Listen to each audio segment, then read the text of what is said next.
கோலில் பொறியில் குணமிலவே என் குணத்தான் தாளை வணங்கா தலை. இதற்கான பொருளை காணொலி கடைசியில் சொல்ற நண்பர்களே. அதுக்கு முன்னாடி வணக்கம் தோழிகளே தோழர்களே, எல்லாரும் எப்படி இருக்கீங்க? காலையில எழுந்திரிச்சோடனே தலையை சீவிட்டு அப்படியே தண்ணியை குடிச்சு முடிச்சலாம்னு சொல்லிட்டு குடிச்சு முடிச்சிட்டேன் நண்பர்களே. குடிச்சு முடிச்ச கையோட காலைக்கடன்லாம் முடிக்க போயிட்டேன்.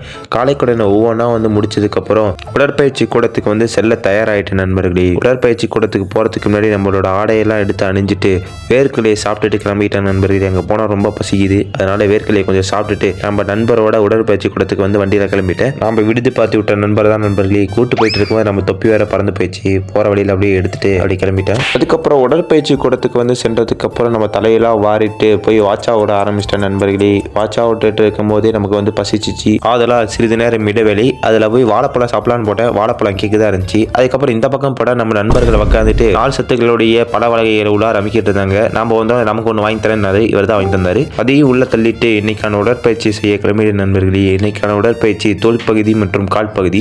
தோலுக்கு ஏற்ற மாதிரி 3 வேறுபாடுகள், காலுக்கு ஏற்ற மாதிரி 4 வேறுபாடுகள். அதை போட்டுட்டு உடலுக்கு அமைதி தர மாதிரி ஸ்ட்ரெச்சஸ் வேறுபாடுகளையும் போட்டுட்டு வீட்டுக்கு கிளம்பிட்டோம். இவர் நம்ம வடக்கு நண்பர் தான். இவர் நம்ம கூட தான் வேலை செய்யறாரு. இவர் நமக்கு பிடிச்ச வண்டியை வச்சிருக்காரு நண்பர்களே. நான் அதை பார்த்துட்டே இருந்தேன். என்ன உட்காந்து பார்க்குறியா நண்பா அப்படின்னு கேட்டாரு. உட்காந்து பார்த்தேன், நல்லா இருந்துச்சு. ஓட்டி பார்க்குறேன்னு கேட்டாரு. இல்லை நண்பா, நம்ம வைராக்கியத்தில் இருக்கேன், நம்ம சொந்த வண்டி வாங்கினதா ஓட்டுவேன் அப்படின்னு சொன்னேன். அதுக்கப்புறம் அவரே நம்ம விடுதியில் கூட்டு போய் விட்டுட்டு கிளம்புறேன்னு சொன்னாரு. வாங்க நண்பா, விடுதிக்கு வண்டிக்கு உள்ளார வந்துருப்பாங்க அப்படின்னு சொல்லிட்டு உள்ளார உட்கார வச்சு நம்மளோட நண்பர்களோட அறிமுகப்படுத்தி வச்சுட்டு அவன் குடிக்க போயிட்டேன். குளிச்சு முடிச்சதுக்கு அப்புறம் காலை உணவுக்கு பார்த்தீங்கன்னா சப்பாத்தி வச்சிருந்தாங்க. அதோட நம்ம ஒரு ஆம்லெட்டை போட்டு எடுத்துக்கிட்டு இன்னைக்கான காலை உணவை முடிச்சுட்டு ஒரு படுக்க போட்ட நண்பர்களே. மீண்டும் ஒரு 4 மணி வாக்கில் எழுந்திரிச்சு மதிய உணவு ஒன்றெல்லாம் சொல்லிட்டு சாயங்காலம் போய் நின்னேன். சோறு இருந்தது, முட்டை இருந்தது. அதை சாப்பிட்டுட்டு இன்னைக்கான மதிய உணவு முடிச்சிட்டேன் நண்பர்களே.